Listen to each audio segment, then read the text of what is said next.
আহ, সেই একই গন্ধ। পচা, এই বিড়ির প্যাকেটটা তোকে কে দিয়েছে? একটা বিড়িখোর বুড়ি। বিড়িখোর বুড়ি? তার মানে আমার মা। এটা এটা মায়ের হাতের তৈরি বিড়ি। একই বিড়ি অন্যজনও তৈরি করতে পারে। নানন্দা, তুমি হয়তো জানো না, আমি কতদিন পরে এই বিড়িটা খেয়ে পেট ঝেড়ে হয়ে গেছি।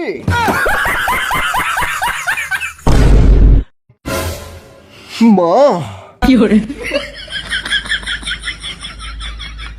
মা, তুমি জানো যে আমি তোমার স্পেশাল বিড়ি ছাড়া কিছু খেতে পারি না মা।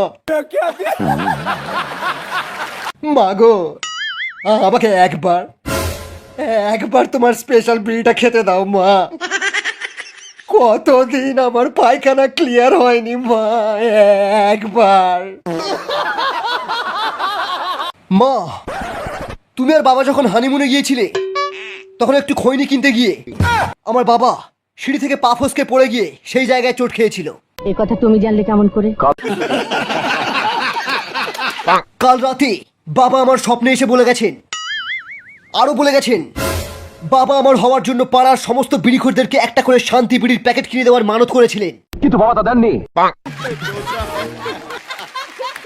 এখন এই বিড়িখোরগুলো আমাদেরকে শ্রাপ দিয়েছে, বলেছে এই রাজমহলে সবার পায়খানা বন্ধ হয়ে যাবে, বুকে গ্যাস উঠে সবাই মারা যাবে।